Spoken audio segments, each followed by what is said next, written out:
Most people taking Methylene Blue have no idea what it's actually doing. They just know it feels better, more energy, more focus, better mental clarity, sometimes even better exercise tolerance. And the reason why is actually fascinating.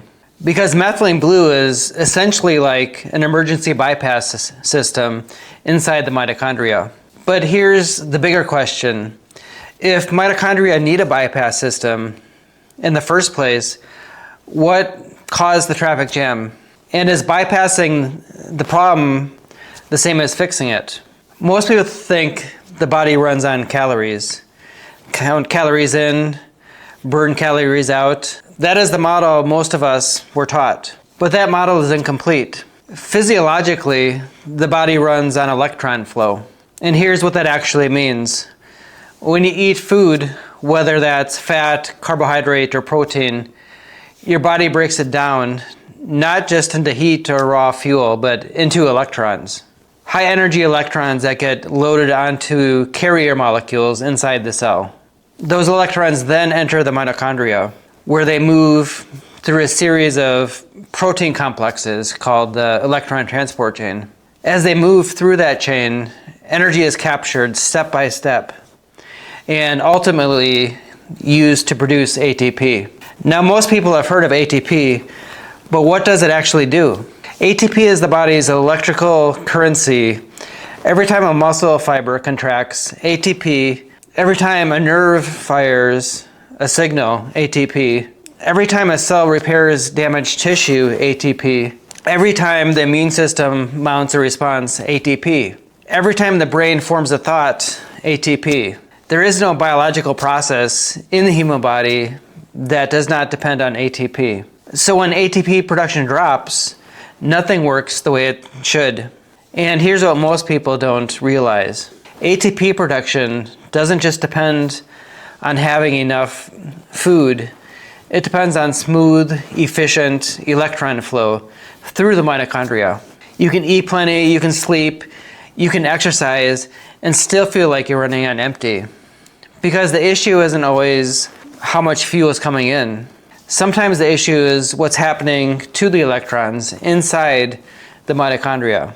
Brain fog that won't lift, fatigue that sleep doesn't fix, poor exercise recovery, feeling wired but exhausted at the same time. Those are not random symptoms. They're often signs that electron flow has become compromised or disrupted somewhere in the mitochondrial system. And the electron transport chain is not just an energy system, it's also an electrical system, a redox system, meaning a system built entirely on electron transfer, an oxygen utilization system, and a protein gradient system. The entire thing depends on smooth, continuous electron movement. When electrons stop flowing efficiently, everything starts backing up. And that backup is where the real problem begins. Normally, the Krebs cycle produces electron carriers called NADH and FADH2. These molecules are essentially carrying high energy electrons extracted from food. Their job is to deliver those electrons into the electron transport chain inside the mitochondria.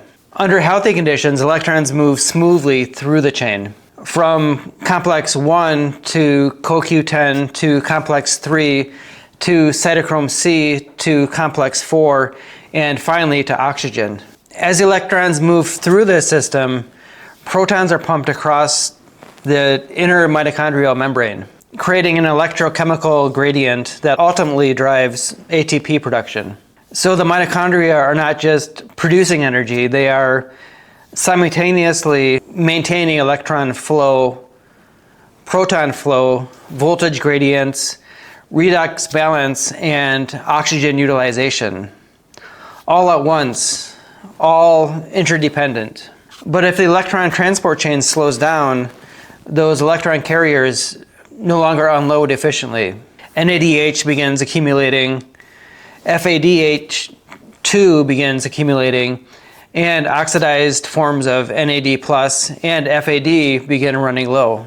That becomes a massive problem because the Krebs cycle requires NAD+ and FAD to keep operating.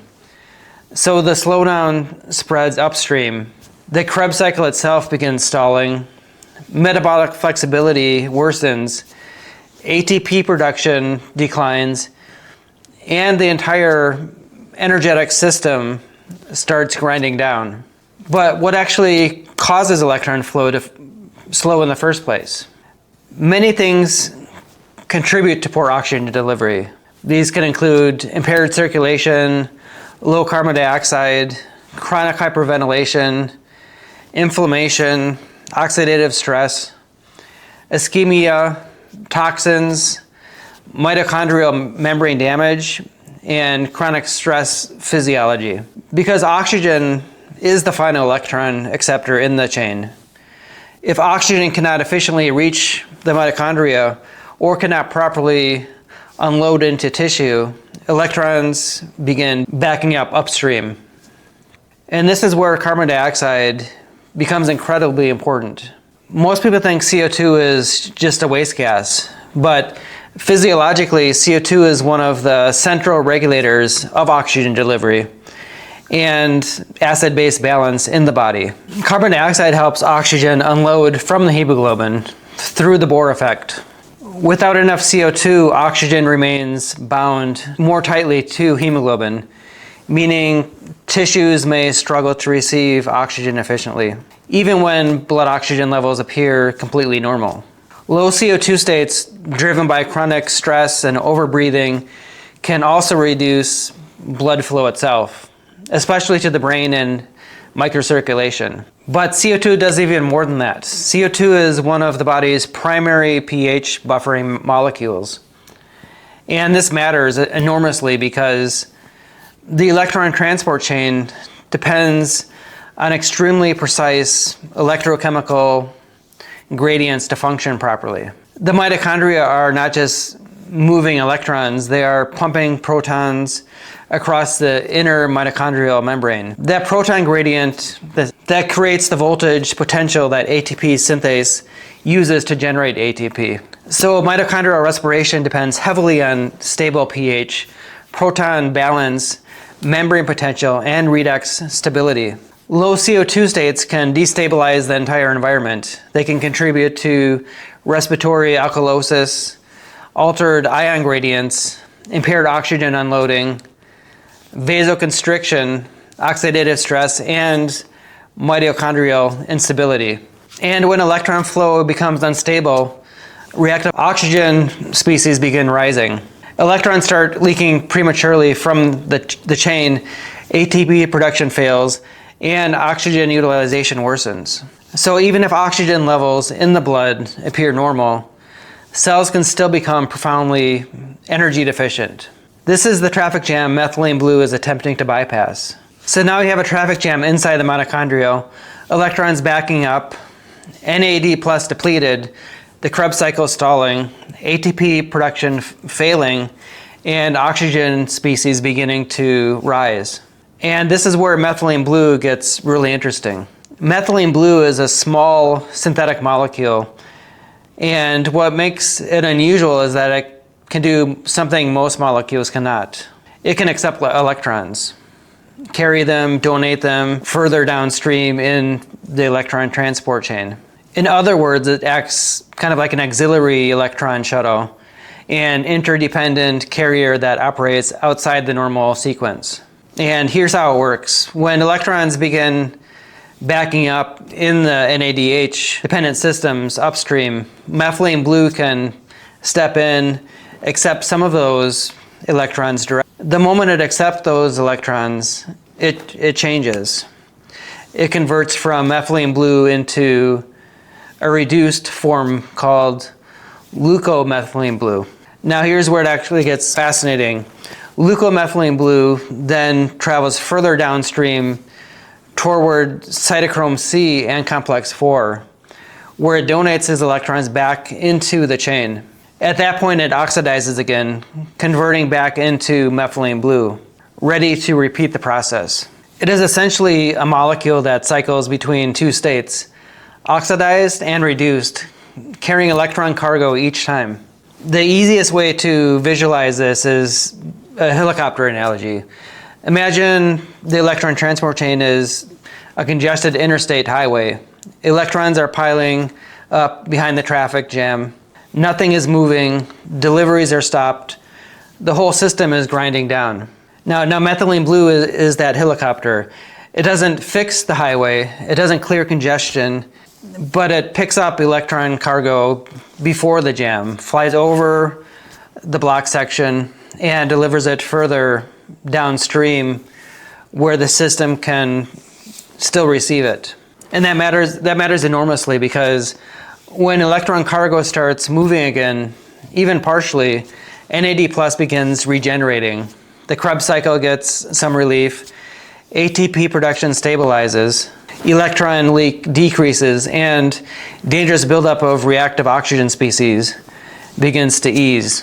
Which is why some people taking methylene blue often report more energy, sharper mental clarity, better focus under stress, and improved exercise tolerance. These are not just placebo effects. The molecule is performing real biochemical work inside the mitochondria.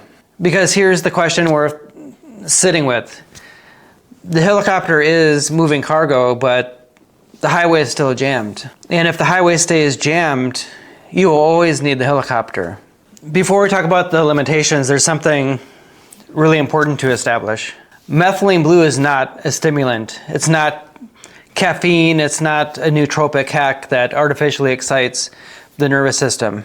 It is performing real biochemical work inside the mitochondria. And the history of this molecule makes that very clear. Methylene blue is one of the oldest synthetic drugs in existence. It was first synthesized in 1876 and has been used medically over a century. One of the most well-established uses is treating a condition called methemoglobinemia. This condition is where hemoglobin loses its ability to carry and release oxygen properly. And methylene blue corrects it by donating electrons into the red blood cells redox system, restoring hemoglobin's ability to function. It has also been studied in context of malaria, septic shock, and mitochondrial dysfunction research.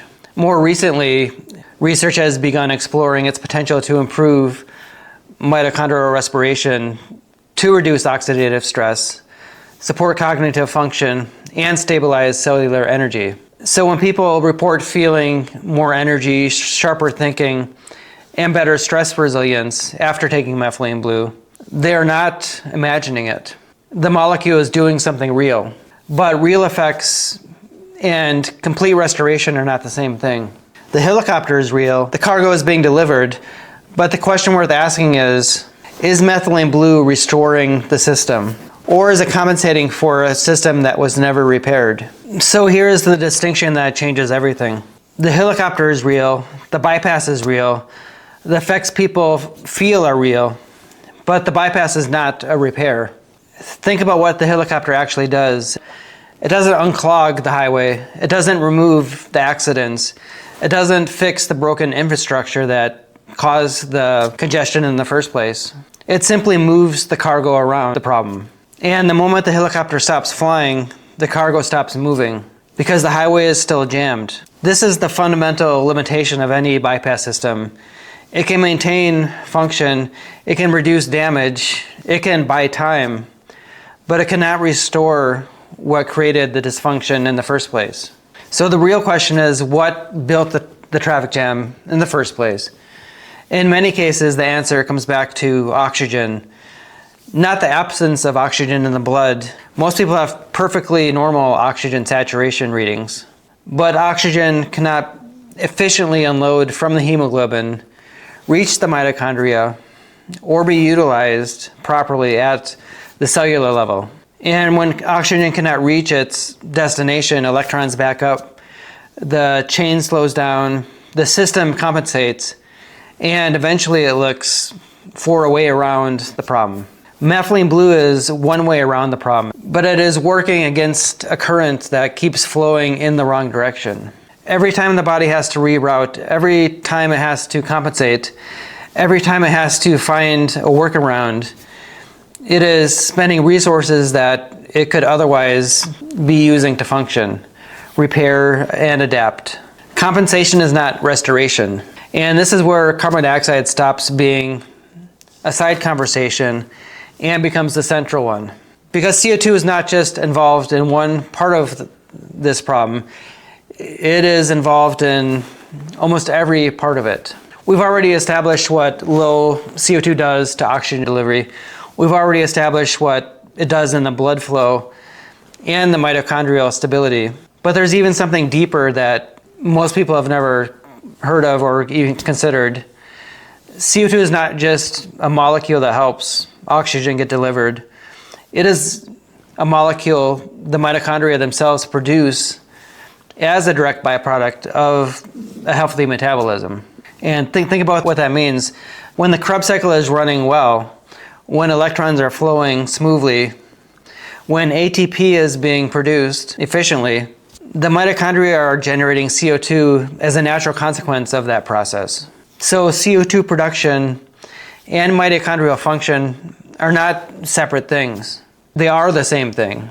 A mitochondria that is functioning well produces CO2, and CO2 helps maintain the electrochemical environment the electron transport chain depends on, which keeps mitochondrial function stable, which produces more CO2, of course.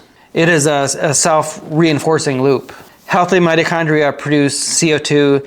CO2 helps mitochondria stay healthy. But the loop works in reverse too. When mitochondrial function declines, CO2 production drops. When CO2 drops, the electrochemical environment destabilizes. Oxygen unloading worsens, blood flow decreases. The electron transport chain becomes less stable, which causes mitochondrial function to decline further, which drops CO2 further. So this is not a single problem with a single cause. This is a self-reinforcing downward spiral. And here's where it gets officially important for understanding modern chronic illness. Most people in the world are chronically overbreathing. Not dramatically, not obviously, but subtly and persistently driven by chronic stress, poor posture, mouth breathing, sedentary behavior, and a nervous system that never fully leaves fight or flight. And chronic overbreathing depletes CO2, not to dangerous levels, but enough to subtly impair oxygen unloading, enough to subtly reduce blood flow, enough to subtly destabilize the electron chemical environment the mitochondria depend on. Day after day, year after year. This is not an acute crisis. It's a slow erosion of conditions the mitochondrial system evolved to operate. And into that eroded environment, people introduce methylene blue, which helps because the bypass is real, because electron shuttle works, but the environment that caused the backup is still there, still eroding, still pulling the system in the wrong direction. Methylene blue works from the outside in.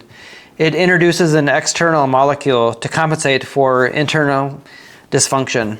CO2 works from the inside out. It restores an endogenous regulatory molecule that the body was already designed to produce and use. And that is not a small distinction. One approach asks, how do we work around the dysfunction? The other asks, how do we restore conditions where dysfunction is less likely to occur?